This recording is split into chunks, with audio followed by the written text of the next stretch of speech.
मंच पर उपस्थित माननीय संघ चालक गण, उपस्थित सभी महानुभाव, माता भगिनी, कल हमने देखा कि किस प्रकार और किस कार्य के लिए संघ की स्थापना हुई और उसकी कार्य पद्धति कैसी है। व्यक्ति निर्माण का कार्य है। व्यक्ति निर्मित होने के बाद समाज में वातावरण बनाते हैं, समाज के आचरण में परिवर्तन लाने का प्रयास करते हैं और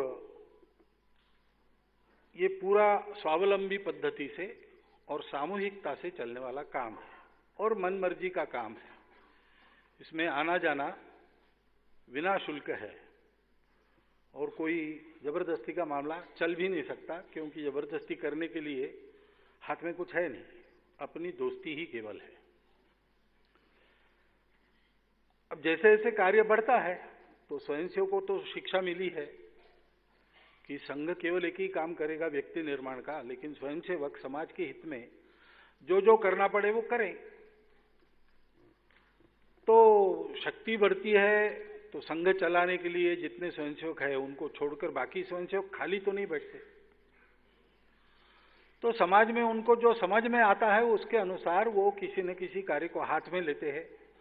कोई और कर रहा है उसके अनुशासन में उसके साथ जुड़ जाते हैं अथवा अपना कोई नया काम खड़ा करते हैं। ऐसे समाज जीवन के लगभग सभी क्षेत्रों में स्वयंसेवकों ने कार्य खड़े किए। विविध संगठन है, वो सब स्वतंत्र, अलग, स्वायत्त, स्वावलंबी है।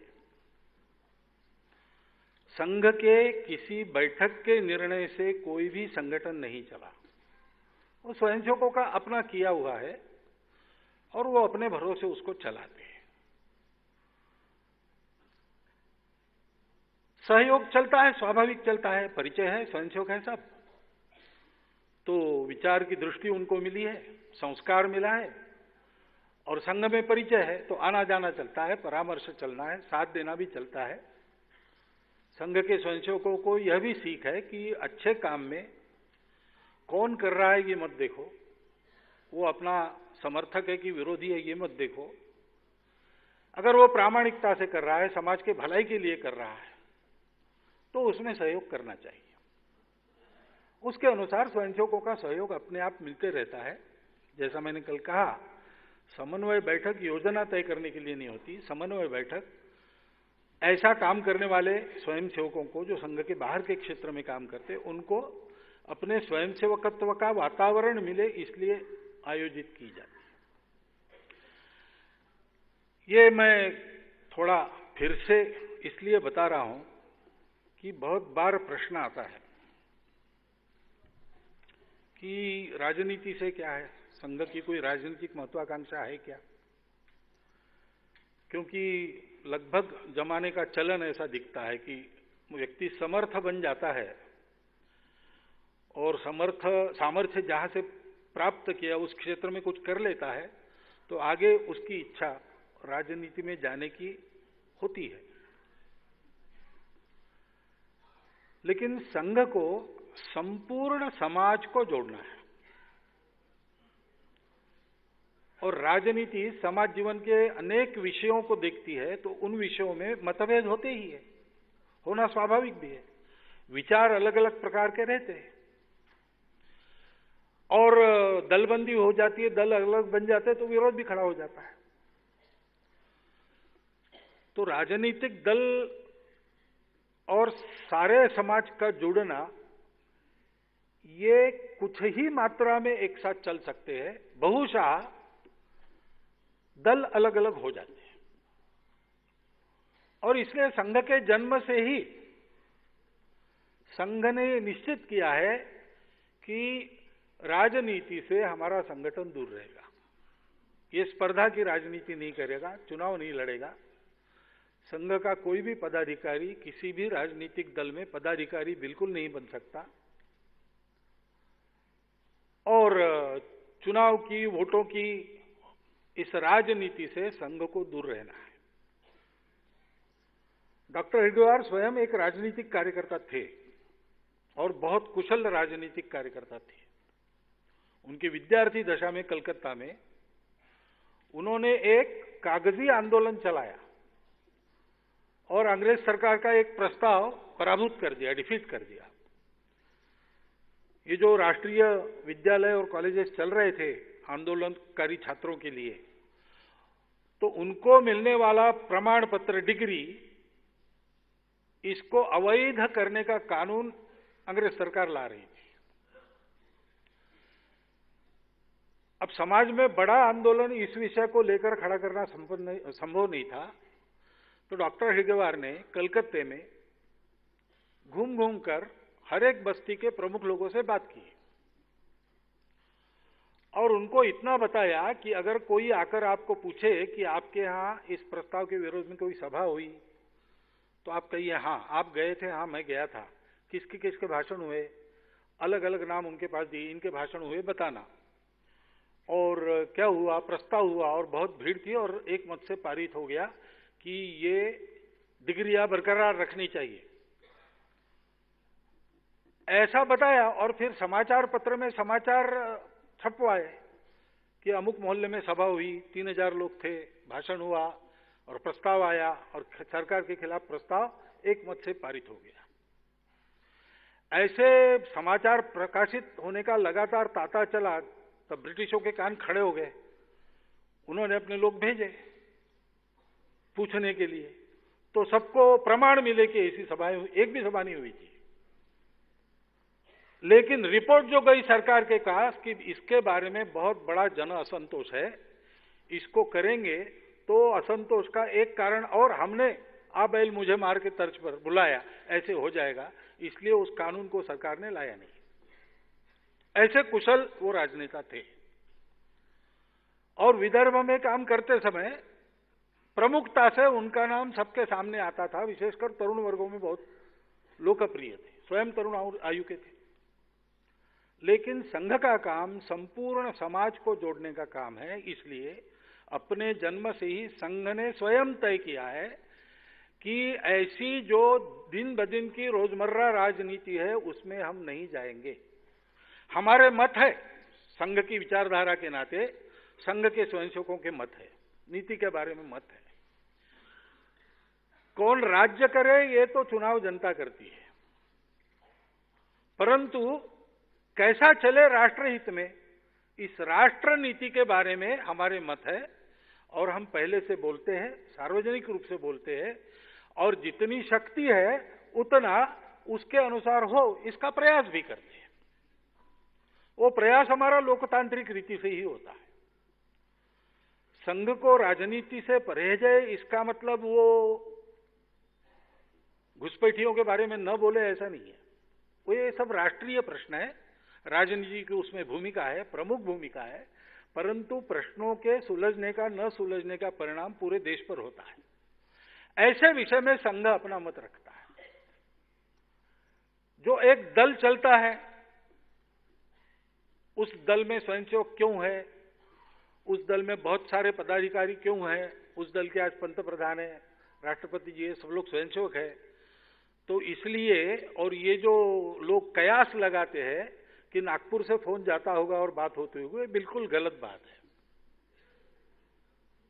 एक तो वहां काम करने वाले राजनीतिक कार्यकर्ता सब मेरी आयु के हैं, तो वह मेरे से सीनियर है, और संघ कार्य का जितना मेरा अनुभव है कदाचित उससे अधिक अनुभव उनको राजनीति का है। उनको अपनी राजनीति चलाने के लिए किसी के सलाह की आवश्यकता नहीं है। हम उसके बारे में कुछ नहीं जानते, हम सलाह दे भी नहीं सकते। परिचित है तो हालचाल पूछते हैं, उनको सलाह चाहिए तो वो पूछते हैं, अगर हम दे सकते हैं तो हम देते हैं, परंतु उनके राजनीति पर हमारा कोई प्रभाव नहीं, सरकार की नीतियों पर हमारा कोई प्रभाव नहीं है। वो हमारे स्वयंसेवक है, उनको विचार दृष्टि सब मिली है, वो भी समर्थ है अपने अपने कार्य क्षेत्र में उन विचारों को प्रत्यक्ष करने के लिए। ऐसा स्वतंत्रता, अलगता, स्वायत्तता से स्वावलंबी होकर उनका काम चलता है और चलना चाहिए, ऐसा हमारी इच्छा है। देश में, देश की व्यवस्था में पावर नाम की जो चीज है, उसका जो सेंटर संविधान से तय हुआ है वही रहेगा। कोई बाहर का दूसरा केंद्र खड़ा हो, ये गलत बात हम मानते हैं, इसलिए ऐसा हम कभी करते नहीं। और इसलिए संघ का राजनीति से संबंध क्या है? क्यों उसी एक दल में ज्यादा स्वयंसेवक है? अब ये तो हमारा प्रश्न नहीं है। बाकी दलों में जाने की उनको इच्छा क्यों नहीं होती, ये उनको विचार करना है। हम किसी स्वयंसेवक को किसी एक विशिष्ट राजनीतिक दल का काम करने के लिए नहीं कहते। राष्ट्र के लिए एक विचार को लेकर, एक नीति का स्वप्न लेकर काम करने वालों के पीछे खड़े हो जाओ, ऐसा कहते हैं। वो नीति किसी की भी हो सकती है, ये जरूरी नहीं कि वो एक दल की दूसरे दल की नहीं है नीति, ऐसा नहीं, ऐसा होता भी है। राष्ट्रहित की सोचकर स्वयंसेवक नागरिक के नाते उनका जितना कर्तव्य उतना करते हैं। संघ के कार्य में दायित्वधारी कार्यकर्ता राजनीति में बिल्कुल पड़ते नहीं। स्वयंसेवक स्वतंत्र है, वो कर भी सकता है, उसका मन करे तो नहीं भी कर सकता है। अपने विवेक से स्वयंसेवक चलते हैं रोजमर्रा के जीवन में। ऐसा अपना जो काम चलता है, संघ का प्रभाव बढ़ता है, तो उसके परिणाम वहां भी दिखते हैं, सब क्षेत्रों में दिखते हैं, वहां भी दिखते हैं। हम वो प्रभाव उत्पन्न करने के लिए काम नहीं कर रहे, वो होता है, हम क्या करें। तो इस प्रकार और ये संघ का और राजनीति का संबंध चला है। राष्ट्रनीति के बारे में हम बोलते हैं, और अगर हमारी शक्ति है, हम जिसको उचित मानते उसको करवाने की, तो उसको हम लगाते जरूर है। और ये हम छुपे छुपे नहीं करते, ये डंके की चोट पर करते हैं। क्योंकि व्यक्ति निर्माण ये हमारा मुख्य काम है, वही हम करते हैं। लेकिन जो निर्मित व्यक्ति है वो निठल्ले तो बैठे नहीं रहेंगे। वो नागरिक है देश के, सब लोगों के जैसा उनका भी देश के जीवन के समस्त अंगों में अपना सहभाग रहना अपेक्षित है, वो रहता है। उसमें किसी दल का स्वार्थ नहीं, किसी विचारधारा के प्रभाव की बात नहीं, केवल भारत हित की, राष्ट्र हित की बात रहती है। किसी के प्रति बैर नहीं है और किसी के प्रति अधिक दोस्ती नहीं है। यह संघ का स्वभाव है। कल और भी एक उल्लेख आया था, ये जो स्वतंत्र, अलग, स्वायत्त, स्वावलंबी मामला है, महिलाओं का विचार करते समय भी हमारा विचार ऐसा है। हमारे देश में प्राचीन समय से महिलाओं के बारे में जो विचार है, तो उनको अत्यंत बड़ा स्थान दिया है। शक्ति स्वरूपा, जगदम्बा का रूप उनको हम मानते हैं। एक तरफ विचार में ऐसा है, और दूसरी तरफ व्यवहार में देखा तो उनकी हालत बहुत खराब है। अब ये तो ठीक है कि उनको भगवान बना के मंदिर में बिठाकर पूजने की भी जरूरत नहीं, और उनको एकदम दासता की कड़ी में ढकेलने की भी जरूरत नहीं। वो महिला समाज का एक हिस्सा होने के नाते समाज जीवन के सब प्रयासों में बराबरी की हिस्सेदार है, बराबरी की जिम्मेवार है, और उस तरह ही उनके साथ व्यवहार होना चाहिए। लेकिन ये इस ढंग से नहीं होना चाहिए कि बेचारे महिला समाज का हम उद्धार करेंगे। जो देखते हैं हम, नित्य अनुभव भी आप लोगों को आता होगा कि कई मामलों में महिलाएं पुरुषों से ज्यादा समर्थ है। जो काम पुरुष करते हैं उससे उसी काम को अधिक अच्छा वो कर सकती है। ये कई क्षेत्रों में आज सिद्ध हो रहा है। उनको सशक्त करने की जरूरत है, उनको वो स्वतंत्रता देने की जरूरत है, और ऐसे काम करने के लिए उनको प्रबुद्ध बनाने की जरूरत है। तो अपने घर से प्रारंभ करके समाज के क्षेत्र तक सर्वत्र मातृशक्ति जागरण का काम होना चाहिए। संघ की इच्छा है, संघ के स्वयंसेवक और संघ के साथ जुड़े हुए परिवारों की महिलाएं, स्वयंसेवक जो अनेक संगठन चलाते हैं उसमें बराबरी से सहभागी महिलाएं मिलकर ये काम करती है। महिला और पुरुष परस्पर पूरक है। जीवन बनना है तो इन दोनों का होना और बराबरी से सारा भार उठाकर काम करना, निर्णय से लेकर तो दायित्व तक सारी बातें बराबरी से उसमें सहभागी होना, इसकी आवश्यकता राष्ट्र निर्माण के लिए रहेगी। ये संघ का सुविचारित मत है। लेकिन कल बात जहां खत्म हुई थी वहां मैंने कहा था कि वैचारिक अधिष्ठान जिस पर हम चलते हैं उस पर बात करेंगे। तो बात है हिंदुत्व की। संघ का विचार है, हिंदुत्व का विचार है, और संघ का है ना, संघ ने खोजा हुआ विचार नहीं है, अपने देश में परंपरा से चलता आया हुआ विचार है। और थोड़ा सा प्रचार का भ्रमजाल दूर हटाकर हम देखेंगे तो सबका माना हुआ सर्वसम्मत विचार है। लेकिन भ्रम खड़े होते हैं और उसके कारण है, और उन कारणों के निर्माण में सबसे बड़ी भूमिका स्वयं हिंदू समाज की ही है। जैसा कल मैंने कहा था, हिंदुत्व उस मूल्य समुच्चय का नाम है। विविधता में एकता, समन्वय, त्याग, संयम, कृतज्ञता, इसका आधार जो सत्य है उसका अन्वेषण हमारे यहां किया गया। दुनिया सुख की खोज बाहर कर रही थी, बाहर करते करते थक जाती थी। ऐसे समय में हमारे यहां हमारे पूर्वजों में किसी को बुद्धि हुई कि जरा अंदर भी देखे,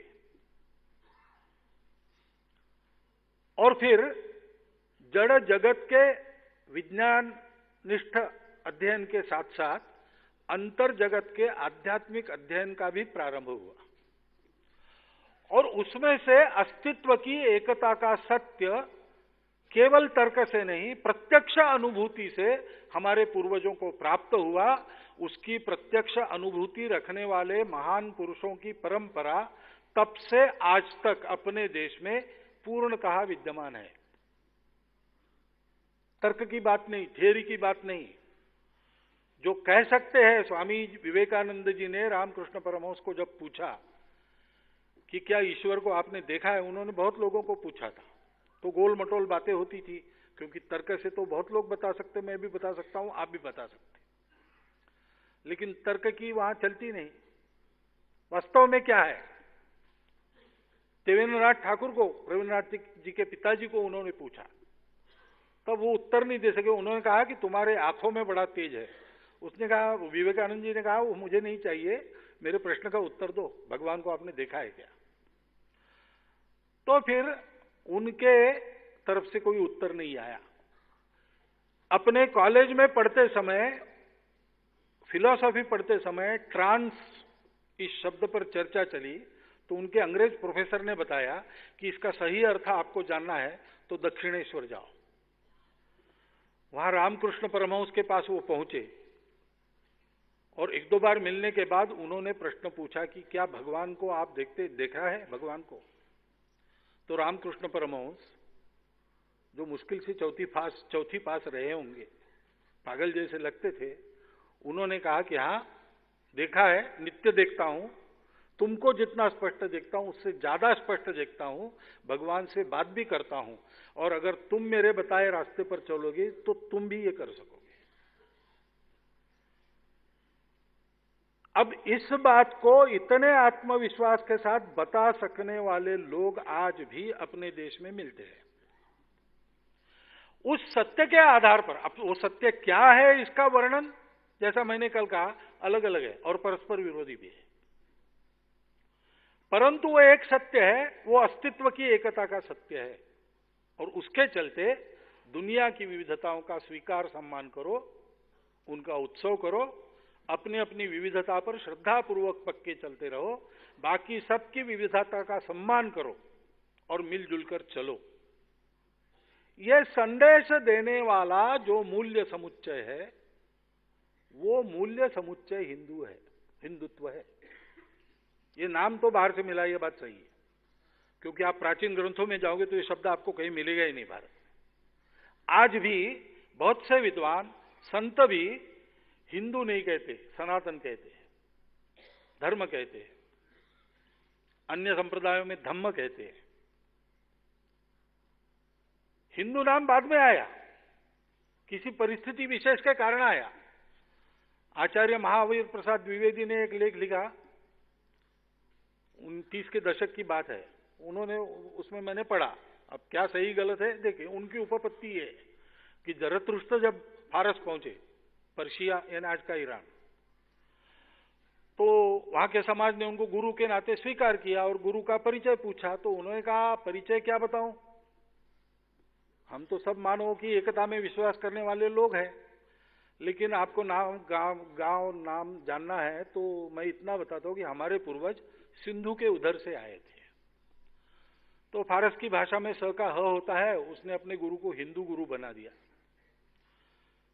वहां से व्यापार इस्राएल के साथ होता था, तो यहूदियों के पास ये शब्द पहले पहुंचा, वहां से समुद्री मार्ग से अपने पश्चिम किनारे पर व्यापारियों को पता चला और धीरे धीरे व्यापारियों के जानकारी के अनुसार वो हमारे देश के बौद्धिक जगत में पहुंचा। तो शायद 9वीं सदी से वो हमारे ग्रंथों में आने लगा, उसके पहले नहीं था। लोक भाषा में तब भी नहीं आया था।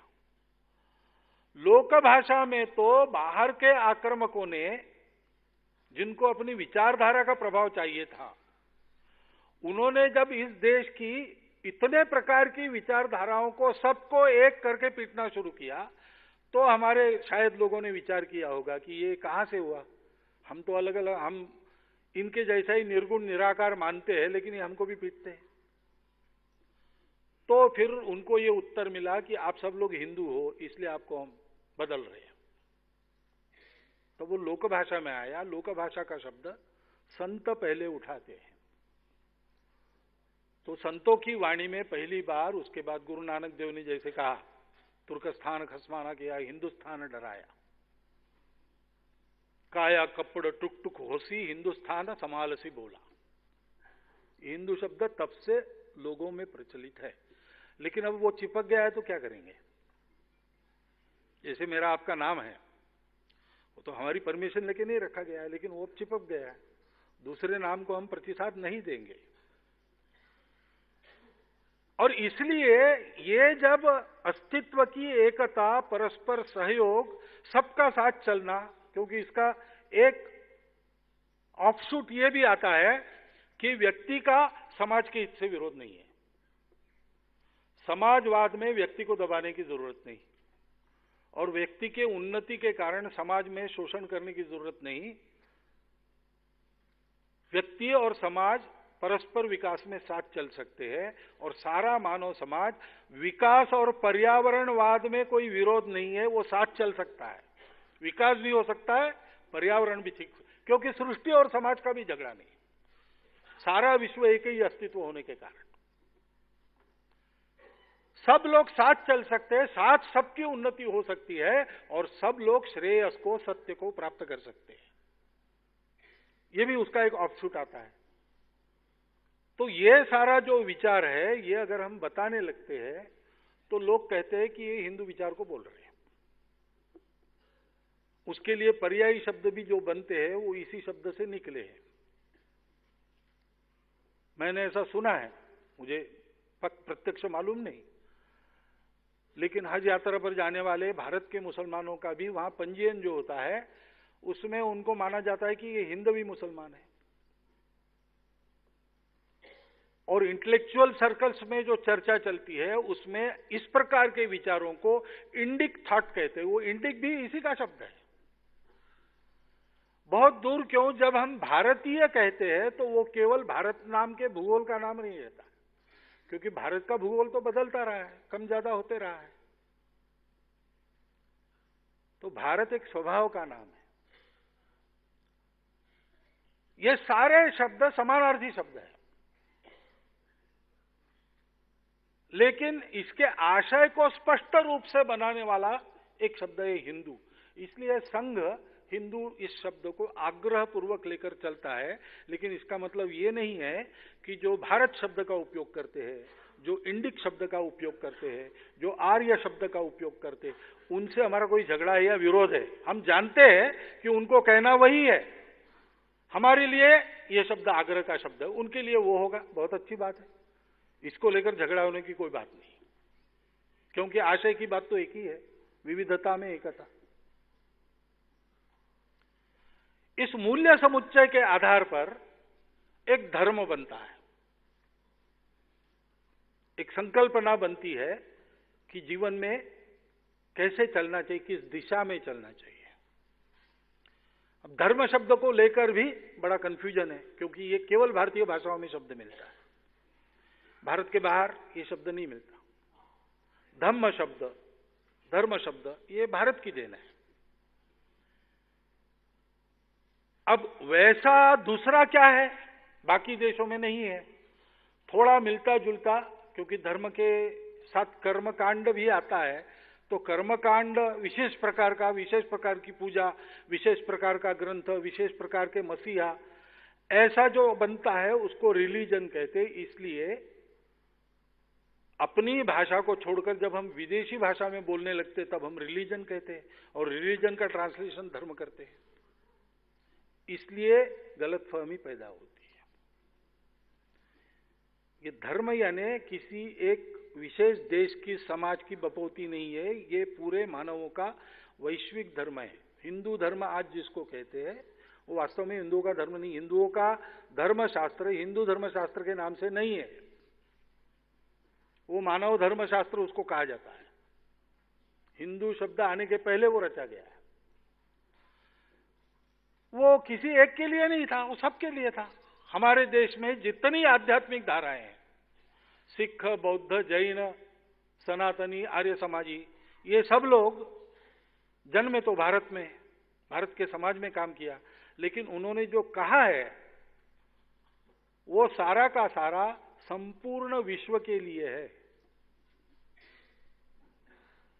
क्योंकि हमने कभी भी अपनी परंपरा में अपने आप को विश्व मानवता से अलग नहीं माना। माता च पार्वती देवी, पिता देवो महेश्वरः, बांधवा शिव भक्ताश्च, स्वदेशो भुवन त्रयः। त्रिभुवन हमारा स्वदेश है, सारी पृथ्वी हमारा कुटुंब है, वसुधैव कुटुंबकम, ये हमारा स्वभाव रहा है। क्योंकि अस्तित्व की एकता को जानने से भारत का उद्गम है। उस अस्तित्व की एकता का भान सबको करा देने के प्रयोजन से भारत का अस्तित्व बना है। तब से हम इन सब प्रकार की विविधताओं को लेकर एक समाज के नाते चल रहे हैं, एक राष्ट्र के नाते चल रहे हैं। हमारा राष्ट्र ये प्राचीन है, उसका अस्तित्व, आप उसकी कल्पना अगर पाश्चात्यों की व्याख्या से करेंगे कि जहां स्टेट है वहां नेशन है, स्टेट गया कि नेशन गया, ये हमारा कंसेप्ट कभी रहा नहीं। स्टेट्स बदलते रहे, राष्ट्र हमारा सांस्कृतिक राष्ट्र है। इस धर्म में ये जो शाश्वत मूल्यों का भाग है वो शाश्वत धर्म है। आचार धर्म बदलना चाहिए, देश काल परिस्थिति और जिस व्यक्ति के संबंध में विचार है वो व्यक्ति, इन पर निर्भर करता है कि उस समय वहां पर उसका धर्म क्या है, आचार धर्म। डॉक्टर अंबेडकर साहब ने हिंदू कोड बिल की चर्चा में संसद में पूछा था विरोध करने वालों को कि आप धर्म को क्या समझते हो, वैल्यूज या कोड? आप कोड को धर्म मान रहे हो, कोड बदलता है, बदलना ही चाहिए,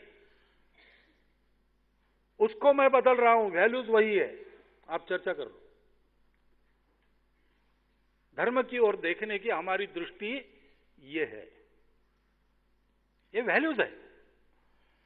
उस समय का कोड उस वैल्यू के साथ साथ जितना चलता है उतना स्वीकार्य है, जो वैल्यू के विपरीत है उसको बदलना चाहिए।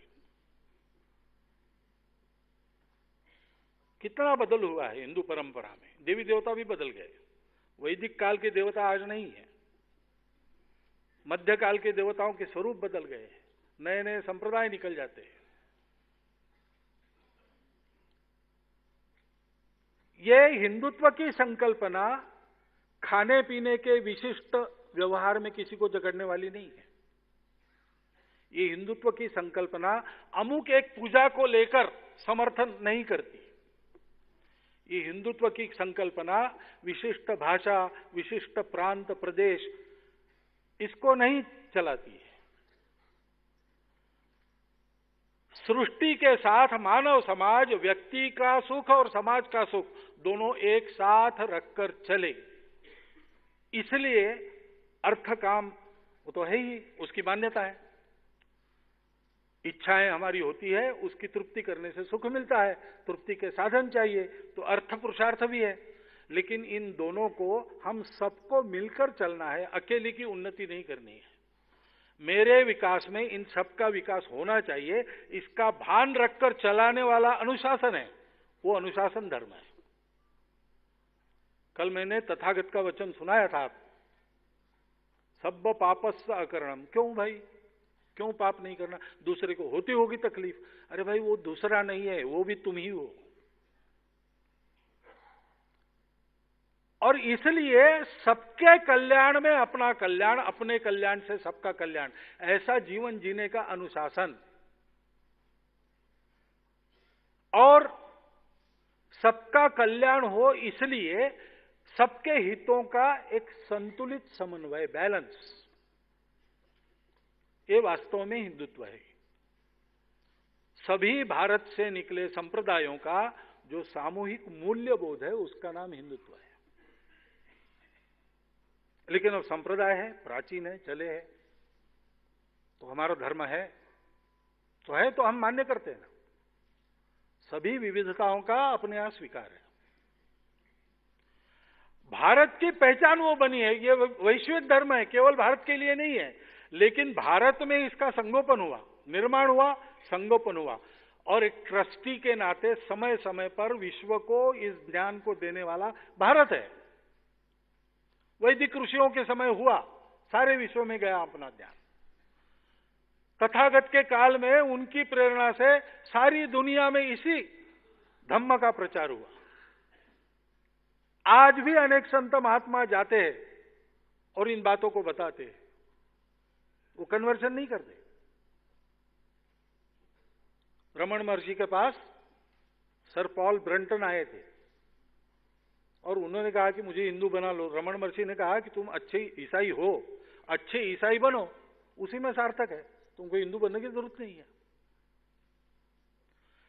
क्योंकि इन सब विविधताओं को, सब दर्शनों को, सब तत्वज्ञान को हम मानते हैं कि वो सब सत्य है, सही है। जो तो मत तो पथ। रामकृष्ण परमहंस जैसे संत ने इन सब उपासनाओं का प्रत्यक्ष आचरण करके उनके अंतिम उपलब्धि तक जाकर देख लिया और बाद में बताया, ये हिंदुत्व है। ये सब विविधताएं रहेंगी, विशेषताएं रहेंगी, उसका स्वीकार होगा, सम्मान होगा, लेकिन ये हम में आपस में अलगाव का, भेद का कारण नहीं बनेगी। क्योंकि ऐसा भेद नहीं करना, ऐसी सीख देने वाली भारत भूमि के हम पुत्र हैं। इसलिए हम जिसको हिंदुत्व कहते, इस मूल्यबोध, उससे निकली ये संस्कृति, उसके साथ दूसरा घटक है देशभक्ति। ये भारत की पहचान है, भारत इसके लिए है। और इसलिए इसका आचरण इस भारतवर्ष में लगातार हो रहा है, सब प्रकार की परिस्थिति में हुआ। जब आक्रामकों के पैरों तले हमारी धरती रौंदी जा रही थी, तब भी इस धर्म का आचरण जितना जैसा बनता है उतना किया गया।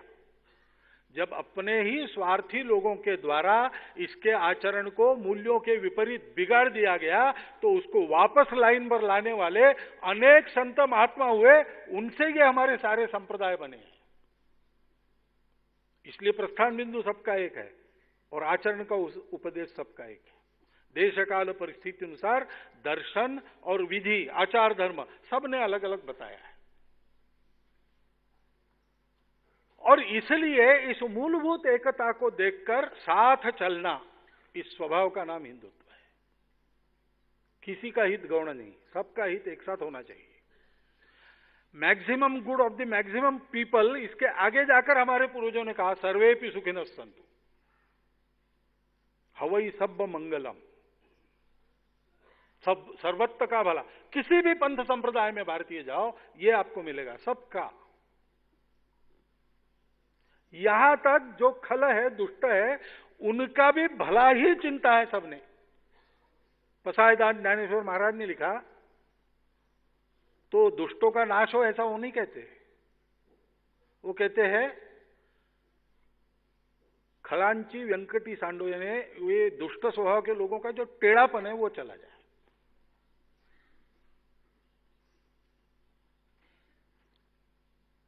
हमारे यहां उद्घोष चलता है सनातन परंपरा में भी, धर्म की जय हो, धर्मी की जय हो, अधर्मी का विनाश हो, ऐसा नहीं कहते।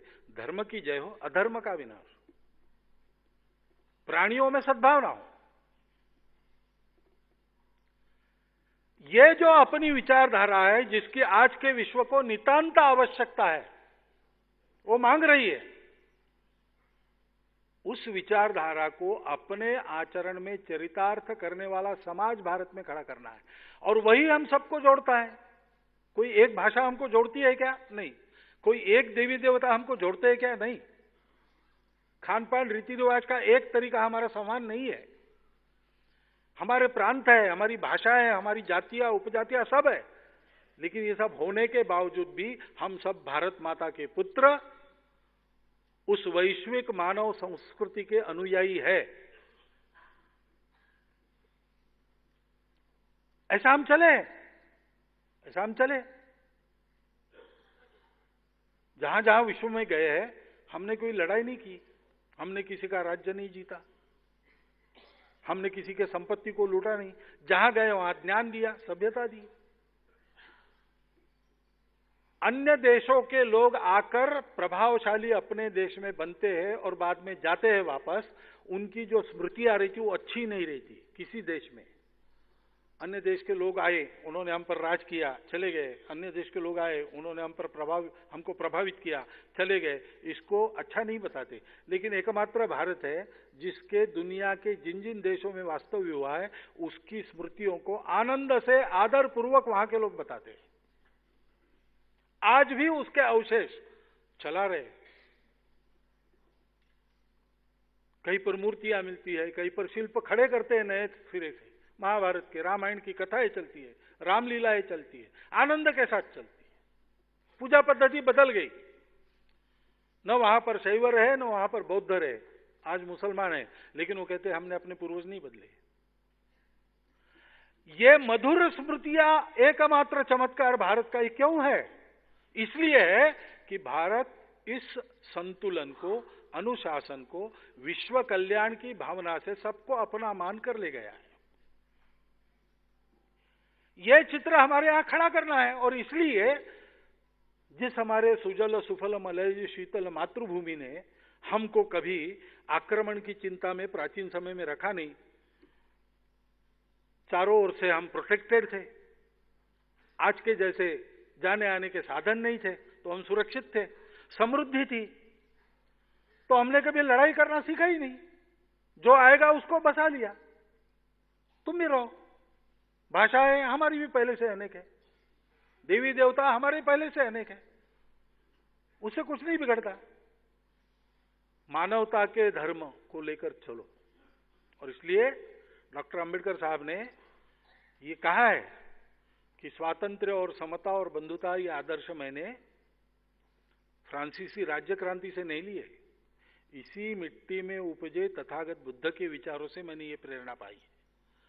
क्योंकि स्वतंत्रता आई तो समता का लोप होता है, और समता लाने गए तो स्वातंत्र्य को संकुचित करना पड़ता है। एक साथ दोनों लाना है तो बंधुभाव की आवश्यकता है, और वो बंधुभाव ही धर्म है।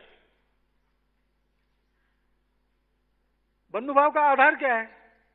हमारे पूर्वज समान है, हमारी सांस्कृतिक विरासत सबकी साझी है, और हमारी मातृभूमि एक है।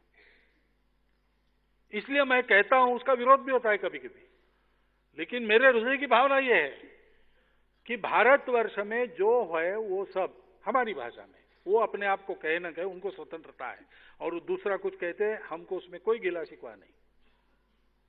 हमारे मन के अपनत्व को वो कम करने वाली बात नहीं है, लेकिन वो सब एक पहचान के लोग हैं राष्ट्र के नाते। हम उसको हिंदू पहचान कहते हैं। किसी को मालूम है, वो कहते हैं हम हिंदू हैं, उनको गौरव भी है, उसका गौरव भी है। किसी को मालूम है लेकिन उतना गौरव उनके मन में नहीं है, कोई बात नहीं। किसी को मालूम है लेकिन कुछ मटेरियल कंसिडरेशंस ऐसा कहा जाता है, या पॉलिटिकल करेक्टनेस ऐसा कहा जाता है, उसके चलते वो कभी कहेंगे नहीं। सार्वजनिक रूप से, निजी रूप से मिलते हैं तो कहते भी है कभी कभी। और कुछ लोग हैं कि जो भूल गए हैं, जिनको भुलाया दिया है। ये सब लोग हमारे अपने हैं, भारत के हैं। हमारी दृष्टि से इस संपूर्ण समाज का संगठन हिंदू संगठन है। जैसे परीक्षा में प्रश्न पत्र हाथ में आता है तो आसान सवाल पहले करते हैं, बाद में कठिन सवालों को हाथ लगाते हैं। वैसे पहले जो जानते हैं कि हम हिंदू हैं उनका हम संगठन करेंगे, लेकिन वो इनके खिलाफ नहीं करेंगे, इनके लिए करेंगे। एक अच्छा जीवन खड़ा करके उस जीवन में ये सब लोग भी बराबरी से सहभागी हो, ऐसा हम प्रयास करेंगे। क्योंकि हमारा कोई शत्रु नहीं है, न दुनिया में है न देश में है। हमारी शत्रुता करने वाले लोग होंगे, उनसे अपने को बचाते हुए भी हमारी आकांक्षा उनको समाप्त करने की नहीं, उनको साथ लेने की है, जोड़ने की है। ये वास्तव में हिंदुत्व है। आज जो हिंदू के नाते प्रचलित हम देखते हैं वो सब कुछ धर्म नहीं है, क्योंकि इस भावना का लोप महाभारत काल से धीरे धीरे होता आया। और हमने, इसलिए मैंने कहा कि उसको संकुचित करने में पहला योगदान हिंदू समाज का है। उसने अपने आप को संकुचित कर लिया, उसने वैल्यूज को कर्मकांड में बांध दिया, और इसलिए कई प्रकार की कुरीतियां, रूढ़ियां, अस्पृश्यता जैसे पाप हिंदू समाज के जीवन में प्रवेश कर गए। हम चाहते हैं कि ये सब साफ हो जाए और देश काल परिस्थिति अनुसार नवीन रूप में उस सनातन मानव धर्म का पुनरुत्थान भारत में हो। हम जानते हैं कि हमारे देश के सब संप्रदायों ने वही आचरण बताया है, मूल्य आधारित। उसका ही प्रचलन सर्वत्र हो। वो किसी को नहीं अब बुरा कहेगा, किसी को पराया नहीं कहेगा। जिसको हाथ लगाएगा उसको अपनाएगा, उसको अच्छा बनाएगा। उस हिंदुत्व के आधार पर संघ विचार करता है। विचार इश्यूज पर होते हैं तो इश्यूज में भाषा अलग अलग प्रकार की हो सकती है। घर में 4 बच्चे हैं, उनको अलग अलग ढंग से उनके स्वभाव के अनुसार समझाना पड़ता है। लेकिन इस बाहर की बात पर मत जाइए। हमारी इच्छा ये है, हमारे हिंदुत्व की ये संकल्पना है, अपने देश में अपने देश की चिंता करने वाले सब प्रामाणिक निस्वार्थ बुद्धि के लोगों ने अपने देश के बारे में जो संकल्पना की, उसी को लेकर हम चल रहे हैं। हमको नया विचार कुछ करना नहीं है। उसके आधार पर कई बातों का तय हुआ है। विकास की अपनी फिर कल्पना है, पश्चिम की अपनी एक अवधारणा है। हमको अपनी एक अवधारणा, युवानुकूल अवधारणा विकास की खड़ी करनी पड़ेगी। अंधानुकरण करके बाकी लोग जिस समस्याओं का सामना कर रहे हो उसमें हम भी फंस जाए, ये क्यों? हम उसके उत्तर खोजें। तो सबका विकास, साथ में विकास, समन्वित विकास, संतुलित विकास, ये बात आज दुनिया भी कर रही, सस्टेनेबल डेवलपमेंट पर आ गई। हमारे पास ये विचारधारा है। हमने अपने जीवन से इसका उदाहरण पहले भूतकाल में प्रस्तुत किया है। हमारी एक क्षमता है, हम अपना ऐसा एक आधुनिकतम, दुनिया के लिए उपयुक्त ऐसा मॉडल खड़ा कर सकते हैं। हमको उस दिशा में सोचना चाहिए। अर्थ का मर्यादा से ज्यादा प्रधान पद जीवन में आने से कई समस्याएं उत्पन्न हो गई। हम अर्थ कामों को एक दायरे के अंदर, उसके अनुशासन में चलाते हैं। कमाई सब कुछ नहीं है। कमाओ, जी भर के कमाओ, लेकिन दिल खोल करके बांटो, ये मुख्य बात है। कमाना, इससे ज्यादा कमाई का उपयोग कैसे करता हूं, विनियोग करने का, उसको सीखो। ये हमारे यहां कहा गया है। सक्सेसफुल जीवन चाहिए, लेकिन सक्सेसफुल जीवन, मीनिंगफुल जीवन भी चाहिए। इस पर हमारा जोर रहता है। ऐसे जीवन के सब अंगों में जो विषय है उनके बारे में इस मूल अवधारणा के कारण हमारे देश की अपनी एक दृष्टि बनती है। हमारे देश के सब प्रकार के लोग उसी को अपने क्रियाकलाप में लाने का प्रयास करते हुए दिखाई देते हैं। उस हिंदुत्व की हम बात करते हैं। इसके आधार पर जो आवश्यक सद्गुण है उसको उससे भरकर व्यक्ति को खड़ा करना, ये हमारा काम है। सर्वेशाम अविरोधेन, किसी की बुरी कामना हमारे मन में नहीं है। उलट हमारा कहना है कि आप आकर इसको सीख लो तो आपको जो करना है वो आप अधिक अच्छी तरह से करोगे, और आप जो करोगे वो मानवता के लिए उपकारक होगा। उस हिंदुत्व के हम 3 आधार मानते हैं: देशभक्ति, पूर्वज गौरव और संस्कृति। उसके बारे में कोई विवाद होने का कारण नहीं, वो सबका साझा है। जाने अनजाने उसका आचरण हम सब लोग करते हैं। थोड़ा अंदर देख के सोचे, सबको पता चलेगा। अब ये जो सारी बातें हैं, तो विचार आता है कि आधुनिक जीवन में, हमारे प्रजातांत्रिक देश में, हमने एक संविधान का स्वीकार किया। तो स्वीकार किया है तो क्या, वो संविधान भी हमारे लोगों ने तैयार किया है ना। अपना संविधान अपने देश का कॉन्सेंसस है, और इसलिए उस संविधान के अनुशासन का पालन करना ये सबका कर्तव्य है। संघ इसको पहले से मानता है। अभी तक जो मैंने बोला है उससे उसमें कुछ नहीं है और उल्टा नहीं है, और उसमें जो कुछ है उसी को मैंने अपने शब्दों में बोला है। उस संविधान की भावना का पूर्ण, कल मैंने कहा, स्वतंत्र भारत के सब प्रतीकों के अनुशासन में उसका पूर्ण सम्मान करके हम चलते हैं। हमारा संविधान भी ऐसा एक प्रतीक है। शतकों के बाद हमको फिर से अपना जीवन अपने तंत्र से खड़ा करने का जो मौका मिला, उस पर हमारे देश के मूर्धन्य लोगों ने, विचारवान लोगों ने एकत्रित आकर विचार करके संविधान को बनाया है। वो ऐसे ही नहीं बना, उसके एक एक शब्द का बहुत खल हुआ है, और उनको लेकर सर्वसहमति उत्पन्न करने के पूर्ण प्रयास के बाद जो सहमति बनी, वो संविधान के रूप में अपने पास आई।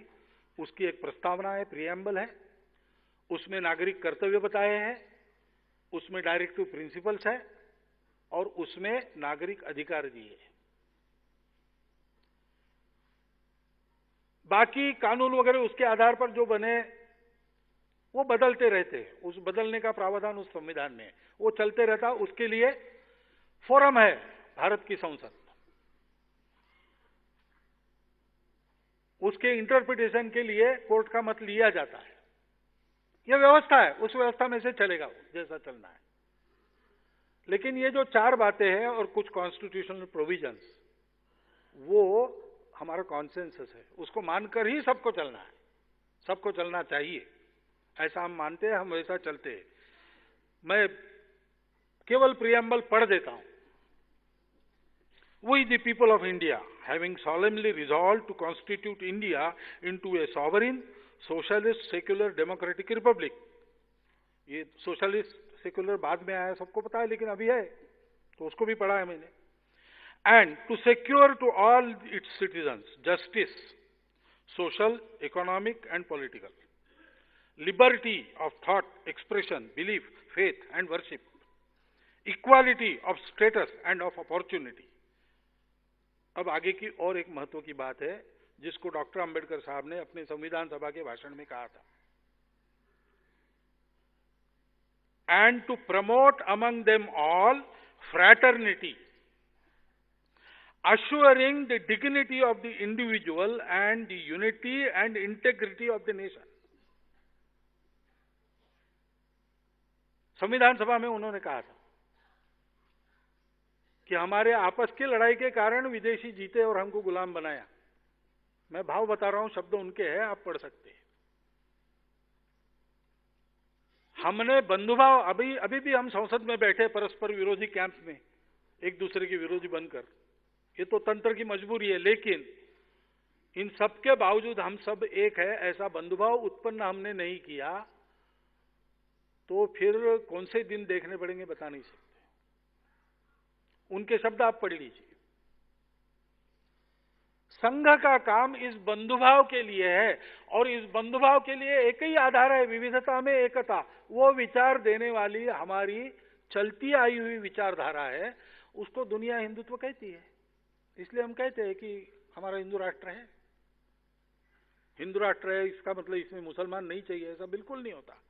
जिस दिन ये कहा जाएगा कि यहां मुसलमान नहीं चाहिए, उस दिन वो हिंदुत्व नहीं रहेगा। वो तो विश्व कुटुंब की बात करता है।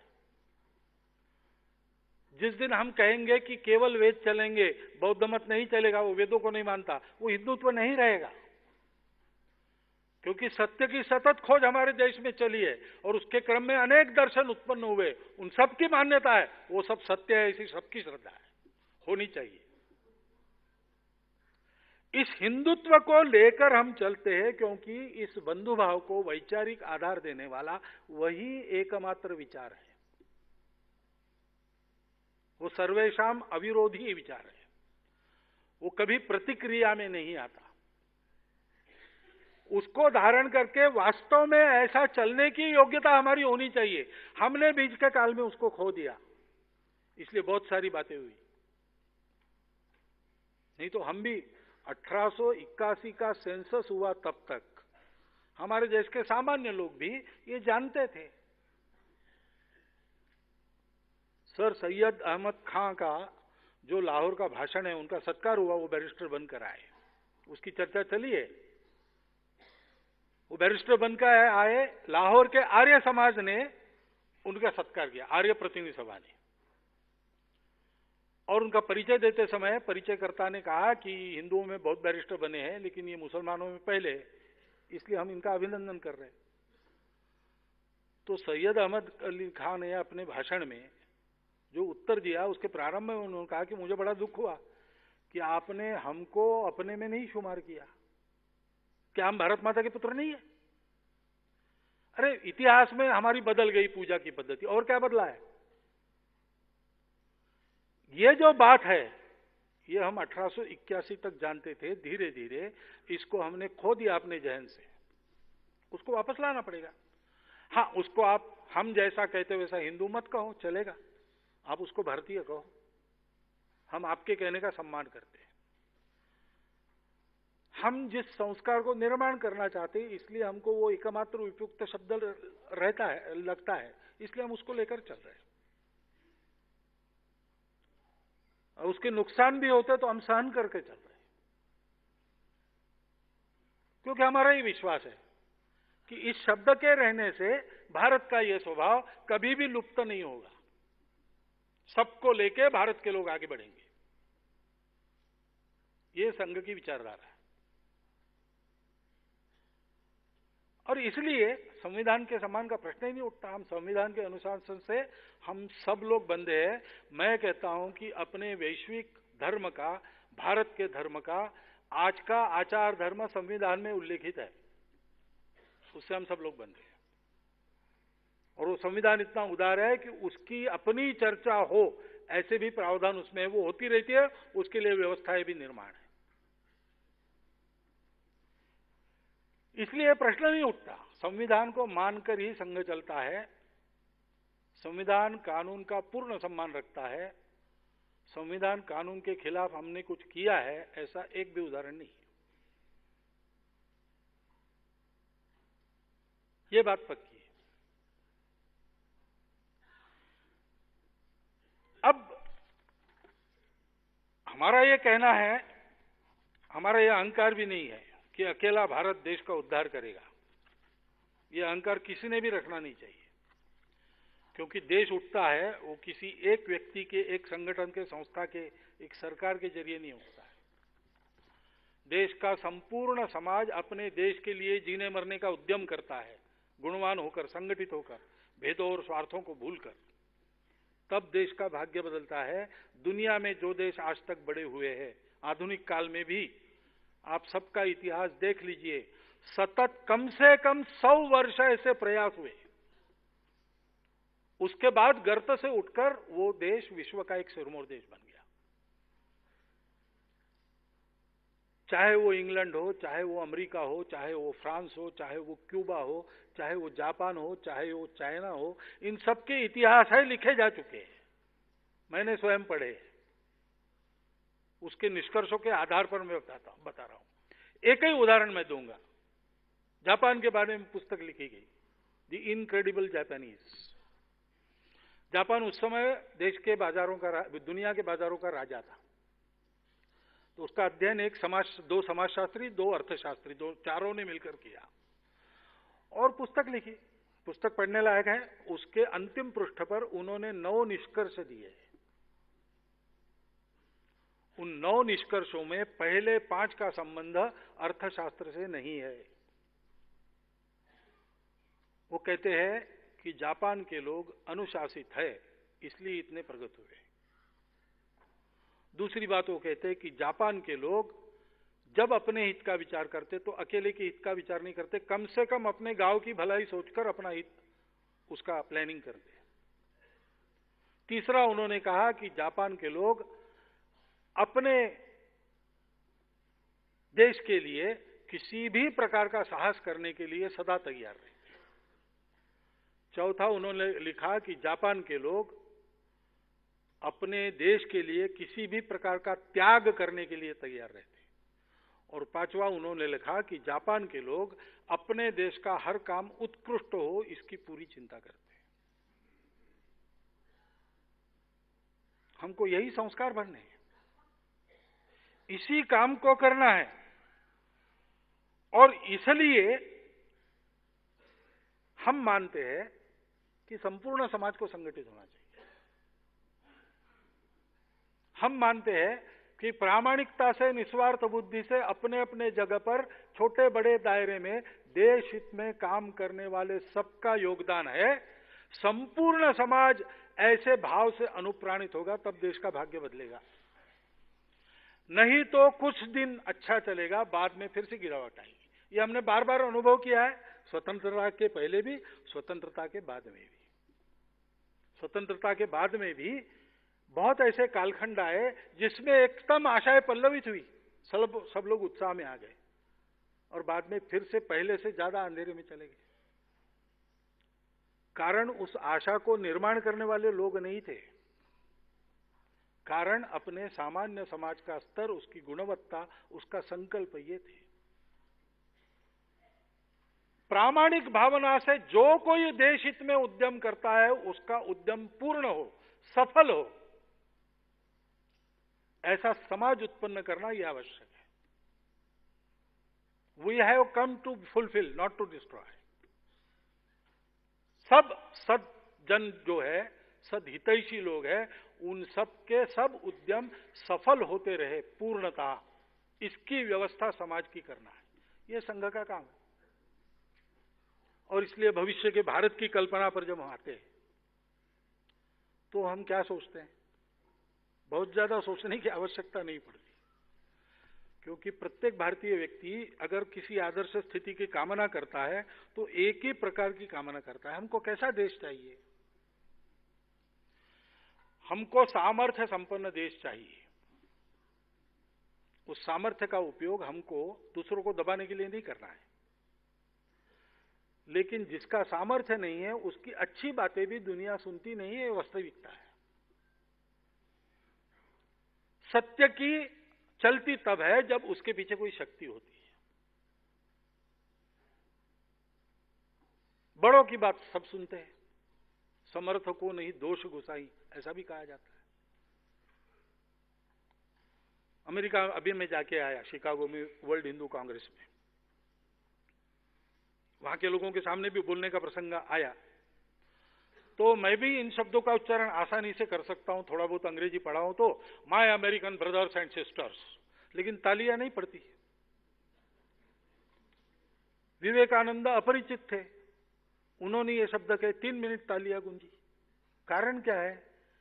शब्द थे विवेकानंद के, मोहन भागवत के नहीं थे।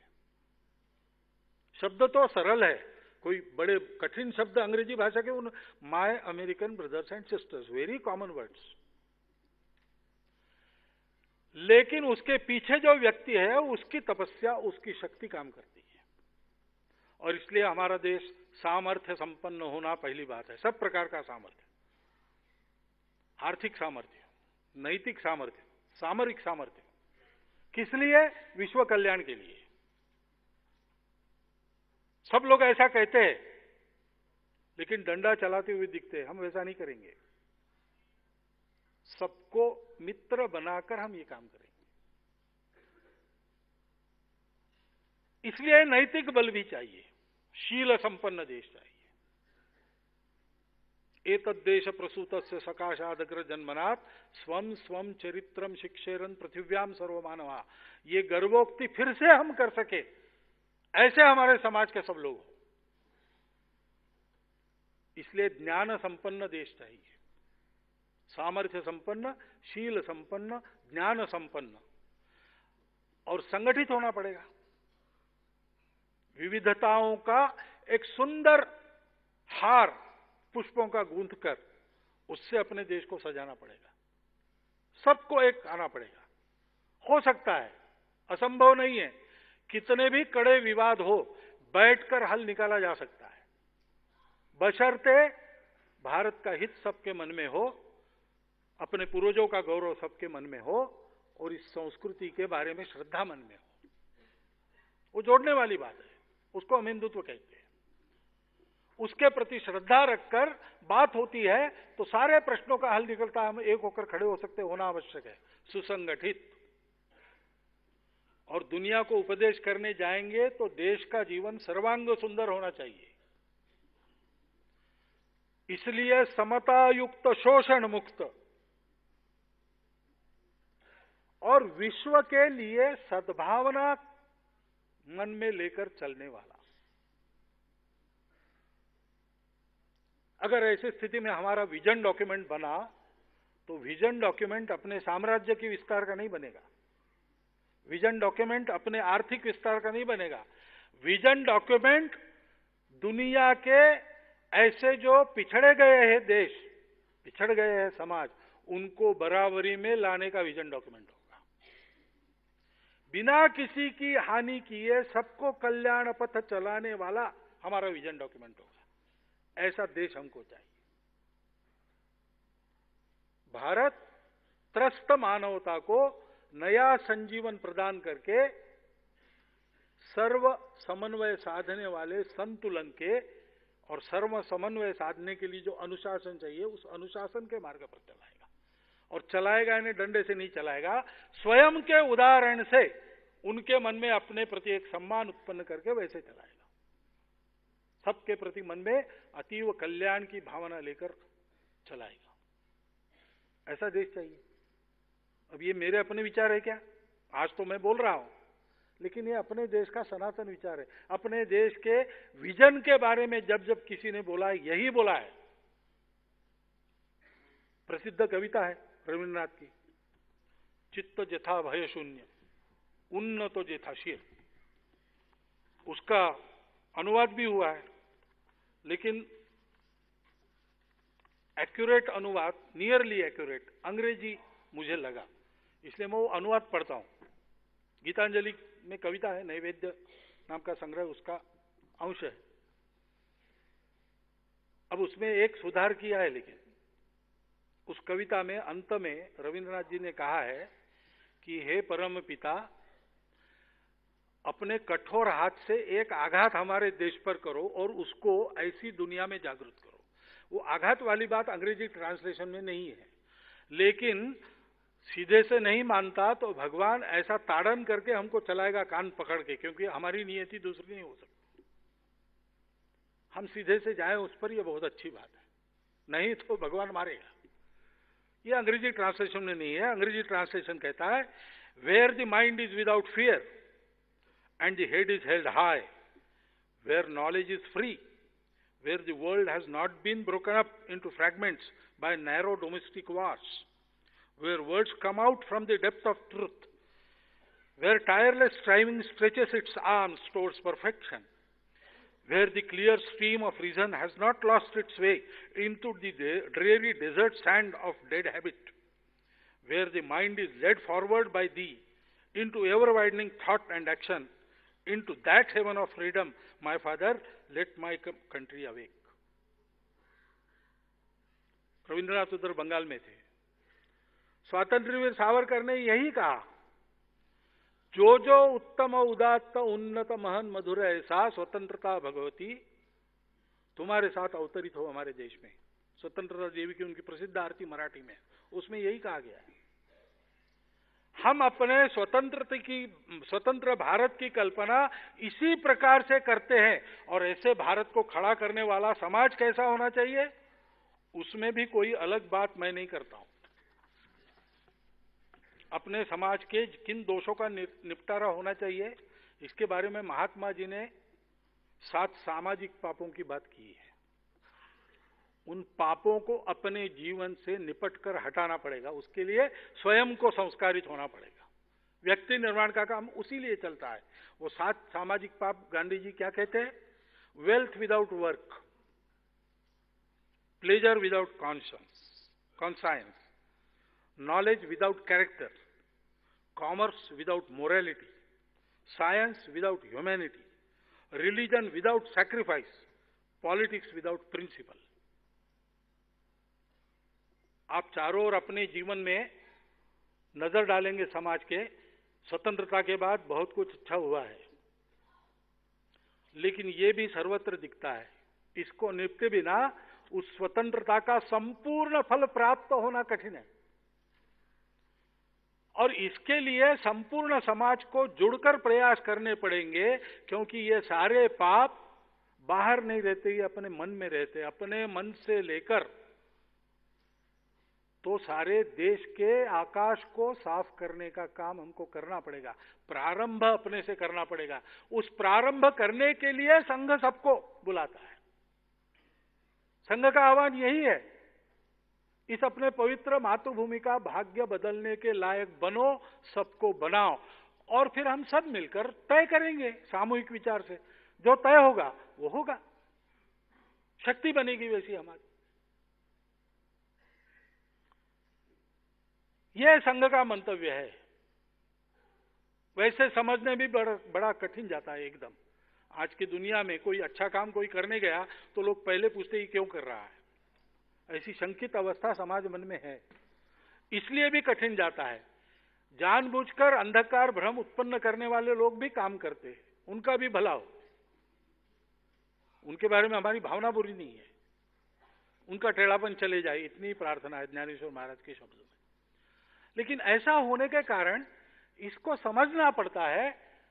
एक बार हमने सोचा कि प्रमुख लोगों को बुला के ये बात साफ साफ आपके सामने रखी जाए कि संघ क्या करना चाहता है, क्यों करना चाहता है, संघ क्यों हिंदुत्व की बात करता है, और संघ के सामने भारत का विजन क्या है.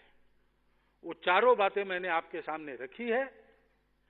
मैं चाहता हूं कि ये सारा सुनकर आपके मन में कुछ स्पष्टता करने के लिए या कुछ और समझने के लिए कोई जिज्ञासाएं आई हो, आप प्रश्न पेटी में डाल दीजिए. अब कितने प्रश्न आएंगे और कल के समय में उसका निपटारा कितना हो सकेगा ये मैं नहीं बता सकता, लेकिन जितना अच्छा और जितना अधिक हो सकेगा उतना करने का हम प्रयास करेंगे. बहुत बहुत धन्यवाद.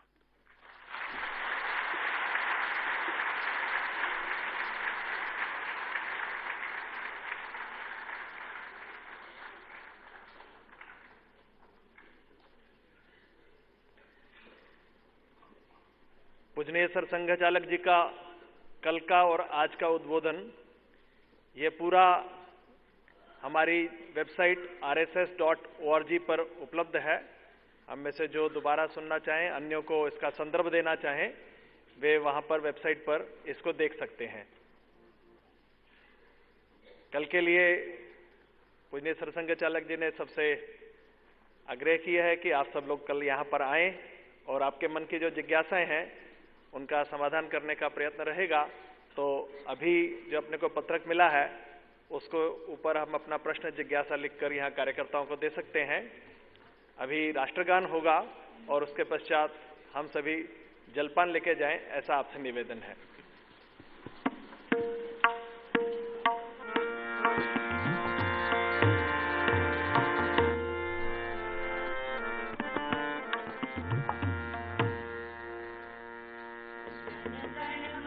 अधिनायक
धन्यवाद।